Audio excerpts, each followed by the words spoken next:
திரு செந்தில்வேல், இங்க முதலமைச்சரையும் பிரதமரையும் முதன்முறையாக பெயர் சொல்லி தாவேக்க தலைவர் விஜய் விமர்சித்ததை தாவேக்க தொண்டர்கள் கொண்டாடுகிறார்கள். எப்படி பாக்குறீங்க? இல்லை, ஆப்வியஸ்லி கொண்டாடத்தானே செய்வாங்க. இப்போ நானே பல விவாதங்களை சொல்லியிருக்கிறேன். நீங்கள் நேரடியாக விமர்சிங்கன்னு தான் சொன்னேன். நீங்கள் ஒரு அரசியல் களத்துக்கு வந்த பிறகு நீங்கள் கண்டிப்பாக நேரடியாக விமர்சித்தான் ஆக வேண்டும் அப்படின்னு. இன்றைக்கி அவருக்கு நிறைவேற்றிருக்கக்கூடிய 17 தீர்மானங்களில் மாநில நலன் சார்ந்த பல தீர்மானங்கள் இருக்கின்றன. அவற்றையெல்லாம் நான் வரவேற்கிறேன். வாழ்த்துக்கள், பாராட்டுகள். அது எல்லா கட்சிகளுமே அந்த தீர்மானத்தை நிறைவேற்றுவார்கள். ஆயினும் அவரும் நிறைவேற்றிருக்கிறார். அது பாராட்டத்தக்கது. நேரடியாக முதலமைச்சரை நோக்கி கேள்வி எழுப்புகிறார், நேரடியாக பிரதமரை நோக்கி கேள்வி எழுப்புகிறார். அது பாராட்டத்தக்கது, வரவேற்கத்தக்கது. ஆனால் ஸ்லைட்லி சில இடங்களில் நான் வந்து டிஃபர் ஆகிறேன். ஃபார் எக்ஸாம்பிள், நீங்கள் ரொம்ப முக்கியமான ஒரு கேள்வியை கேட்டீங்க. அவர் ஆரம்பிக்கும் போது எப்படி ஆரம்பிக்கிறார் அப்படின்னா, எனக்கு அது புரியவே இல்லை. சக்கரமங்கலம் வடகரி மாதிரியே இருந்துச்சு. மாண்புமிகு மன்னராட்சி முதல்வர் அவர்களேங்கிறாரு. அது என்ன புரியல. ஒன்று கருவாட்டு, அது என்ன கருவாட்டு குழம்பாக இருக்கணும், அல்லது கத்திரிக்காய் சாம்பாராக இருக்கணும். இது என்ன கருவாட்டு சாம்பார்? எனக்கு புரியல. மன்னராட்சினாலே முதலமைச்சர் இருக்க மாட்டார், மன்னர் தான் இருப்பார். மாண்புமிகு மன்னராட்சி முதல்வர் அவர்களே அப்படிங்கிறாரு. இப்போ நான் இப்படி சொல்லலாமா? மாண்புமிகு வாரிசு நடிகர் அவர்களே விஜய் அவர்களே, வாரிசு நடிகர் விஜய் அவர்களே, அதான உண்மை. அவங்க அப்பா இயக்குனராக இருந்தார். இப்போ நடிகர் அஜித் மாதிரியோ, திரு ரஜினிகாந்த் மாதிரியோ, திரு கமலஹாசன் மாதிரியோ, இவர் புரட்சி தலைவர் எம்ஜிஆர் மாதிரியோ, நடிகர் தலைவர் சிவாஜி கணேசன் மாதிரியோ இவர் சுயம்புவாக வரல. இவங்க அப்பா இல்லைன்னா ஒரு சினிமா துறைக்கு வந்திருக்க மாட்டார். எனவே இவர் வாரிசு நடிகர் விஜய் அவர்கள் அப்படின்னு சொன்னா அது உண்மைதான். பட் வாரிசு நடிகர் என்பதாலேயே மட்டும் அவர் வெற்றி பெறல. அவருடைய திறமையால் தான் வெற்றி பெற்றார். மக்கள் கொண்டாடுறது காரணம் எஸ் ஏ சந்திரசேகர் மகன் விஜய் என்பதால் அல்ல, அவருடைய நடிப்புக்கு தான் மக்கள் ரசிகராக இருக்காங்க. அதே மாதிரி முத்தமிழர் டாக்டர் கலைஞரின் மகன் என்பதாலேயே ஸ்டாலினை வந்து ஓட்டு போட்டுற மாட்டாங்க, அல்லது நேராக கொண்டு போய் அரியணையில் உட்காந்து வைக்கல. மக்கள் வாக்களித்து மக்களை போய் பார்த்தாரு, கோரிக்கைகளை சொன்னாரு, நடையா நடந்தாரு, மக்கள் ஓட்டு போட்டுக்கிறாங்க. முதல்ல மக்களை கொச்சப்படுத்துற அந்த வார்த்தையை தவிர்க்கணும் அப்படிங்கிறது என்னுடைய வேண்டுகோள். ஒன்று. அடுத்தது என்ன சொல்றாரு? ஊழலை பற்றி, லஞ்சம் ஊழல் இதெல்லாம் பேசுறாரு. 2 நாட்களாக ஒரு இன்ஸ்டிடியூஷனில் இது இருந்துச்சுன்னா அது தவிர்க்கப்படணும். அது மத்திய அரசாக இருக்கட்டும், மாநில அரசாக இருக்கட்டும், அதை சுட்டிக்காட்டுவது விஜயனுடைய கடமை. அதற்கு முன்பாக அவருடைய கட்சியின் மீது ஊழல் குற்றச்சாட்டு அவருடைய கட்சி தொண்டர்கள் 3 நாளாக கத்திக்கிட்டு இருக்காங்க. எந்த ரெஸ்பான்ஸும் இல்லை. நியூஸ் 18ல நீங்க செய்தி போட்டிருக்கீங்க, நான் பார்த்துருக்கிறேன். என்ன சொல்றாங்க? ஒரு நகர செயலாளர் பதவிக்கு 15 லட்சம் ரூபாய் பேரம், 15 லட்சம் ரூபாய் கொடுத்தா நகர செயலாளர் பதவின்னு சொல்றாங்க. யாருங்க கேட்கறான்னு நாங்க கேட்டோம். தலைமையில இருந்து கேட்கறாங்கன்னு சொல்றாங்க. தலைமைனா தலைவரான்னு கேட்கிறோம். தலைமைன்னு மட்டும் சொல்றாங்க, எங்களுக்கு யாருன்னு தெரியல என்று ஒரு தொண்டர் பேட்டியளிக்கிறார். நான் வந்து காலங்காலமா விஜய் ரசிகர் அப்படின்னு அவர் சொல்றார். அப்போ நீங்க ஆட்சிக்கு வருவதற்கு முன்பாகவே பதவிகளை ஏலம் விட்டு பதவிகளின் மூலம் லஞ்ச ஊழல் செய்து பணம் சம்பாதிக்க ஆரம்பித்து விட்டீர்களா? அல்லது யாரு அந்த மாவட்ட செயலாளர்? குற்றச்சாட்டுகளுக்கு தானே பொதுச் செயலாளர் ஆனந்த் பதில் சொன்னாரு. இந்த மாதிரி விமர்சனங்கள் வருது, அப்படி இல்ல. இல்ல, அது முதல்ல ஆட்டோ ஓட்டுநருக்கு நீங்க சொன்னது முதல்ல ஃபர்ஸ்ட். நான் சொல்றது இப்ப 2 நாளைக்கு முன்னாடி முந்தா நாள் நடந்திருக்குது. நேத்து சொன்ன குற்றச்சாட்டு வரைக்கும் நான் சொல்றேன். நேத்து வரைக்கும் அந்த குற்றச்சாட்டு வந்துருச்சு. திருப்பி அந்த குற்றச்சாட்டு ரேஸ் ஆகுது. அப்ப இதை நீங்க அட்ரஸ் பண்ணணும்ல உள்ள. நீங்க வந்து அப்ப நான் என்ன சொல்றேன், நீங்க சரி நடவடிக்கை எடுத்துருக்கீங்களா?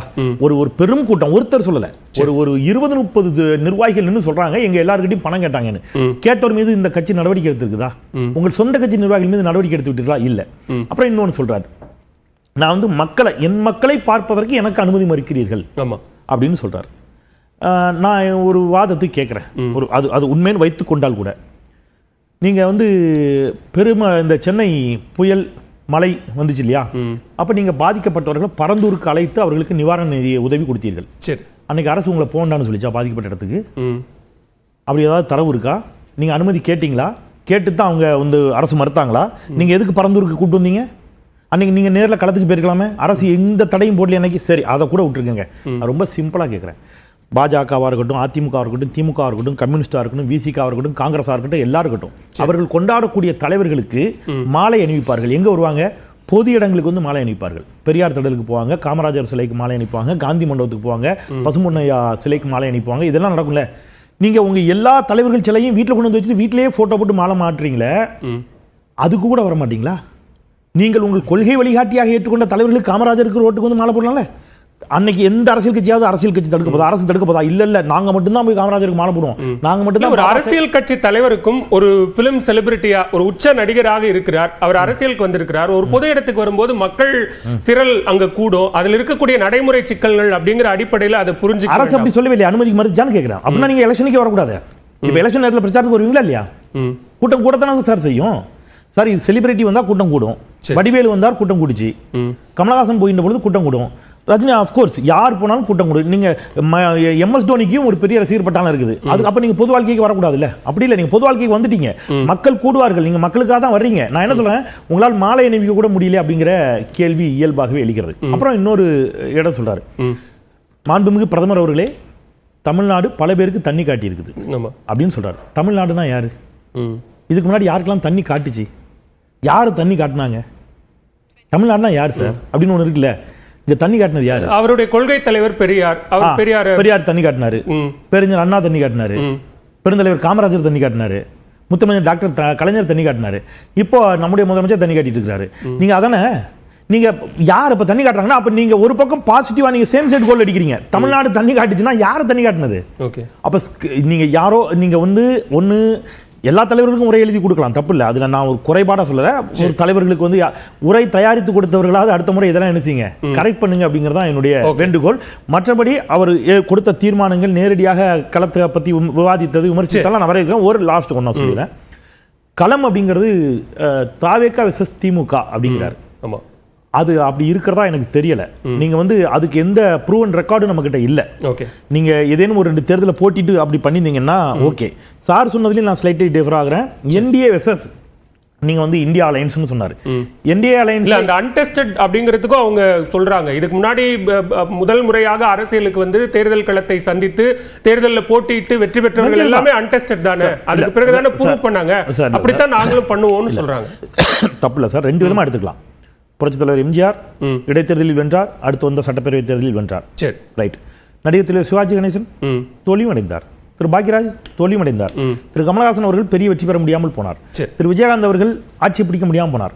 சோ திரைத்துறையிலிருந்து வந்ததில் எம்ஜிஆர் வெற்றி பெற்றிருக்கிறார், மற்ற பலரும் தோல்வி அடைந்திருக்கிறார்கள். சிரஞ்சீவி, அமிதாப் பச்சன். சோ நான் இவர் குறை மதிப்பீடு செய்யல. இவர் ஓட்டே இல்லைன்னு நான் சொல்ல வரல. நான் என்ன சொல்றேன், என்ன இருக்குன்னு எனக்கும் தெரியாது, திரு விஜய் அவர்களுக்கும் தெரியாது. அப்படி இருக்கின்ற பொழுது ஆசான் டேட் நவ் இன்னைக்கு தேதிக்கு போட்டி என்பது திமுக அதிமுக தான். சரி, ஓகே. முதற்கட்ட கருத்து திரு மணிகண்டன். இங்க இதுல எதுவுமே புதிதா எதுவுமே இல்ல, எல்லாமே பழையதுதான். மிக குறிப்பா திமுகவும் கூட்டணி கட்சிகளும் நாடாளுமன்றத்தில் பேசி போராட்டம் நடத்தி தொகுதி மறுவரையறை குறித்து இங்க மிகப்பெரிய ஒரு கூட்ட நடவடிக்கை குழு கூட்டம் நடத்தி தீர்மானங்கள் நிறைவேற்றி ஒரு விஷயத்தை மீண்டுமாக ஒரு கட்சியின் பொதுக்குழு கூட்டத்தில் தீர்மானமா நிறைவேற்றுவதன் மூலமாக சொல்ல வருகிற செய்தி என்ன அப்படின்னு திரு வன்னியரசு கேட்கிறார். திரு ஸ்ரீராம் என்ன கேட்கிறாருன்னா, நீங்க இந்தியா கூட்டணியினுடைய ஒரு பகுதியாகத்தானே நீங்க செயல்படுறீங்க, இதுல உங்களுக்குன்னு தனி அடையாளம் என்ன இருக்கு அப்படின்னு கேட்கிறாரு. அதுக்கான பதில் நான் முதல்ல தோழர் சொன்னாங்க, இவர் மன்னராட்சின்னு சொல்றாங்க, அதுக்கப்புறம் வாரிசு அரசுன்னு சொல்றாங்க. விஜய வாரிசு தான் அப்படின்னு சொல்றாரு. தொழில் வேறு அரசியல் வேறு. அவர் தொழில் பண்ணாரு, அவர் வந்திருக்காரு. பட் அரசியல் அப்படி கிடையாது. திரு விஜய் அவர்களை யாரும் ஓட்டு போட்டு தேர்ந்தெடுக்கல. ஆனா இங்க இருக்கிற திராவிட கழகங்கள் சரி, திமுகவும் சரி, இப்போ அண்ணா திமுகவும் சரி, எல்லாருமே சரி மக்களுக்காக சேவை செஞ்சவங்க. நீங்க அந்த சேவை செய்யல. நான் முதல்ல ஒரு வார்த்தை சொன்னேன், மன்னராட்சி கொஞ்சம் அதீதமான வார்த்தை அப்படின்னு சொன்னேன். இப்போ நான் சொல்றேன், அந்த வார்த்தையை நான் திருப்பி வாங்கிக்கிறேன். ஏன்னா மன்னராட்சி தான் இவங்க பண்றாங்கன்னு ஏன் அவங்க திரும்ப திரும்ப சொல்றாங்கன்னா, இப்போ அண்ணன் வன்னியரசர் அவர்கள் கூட சொன்னாங்க, வேங்க வயல்ல என்ன நடந்தது நம்ம பார்த்தோம். பத்திரிகையாளர் மேல் என்ன நடவடிக்கைகள் எடுக்காங்கன்னு நம்ம பார்க்கிறோம். பெண்கள் பிரச்சனை இன்னைக்கு எந்த அளவுக்கு பாருங்க, காவல்துறை வெட்டுறாங்க சார். போலீஸ்காரங்களே காவல்துறையினே தாக்கப்படுறாங்க.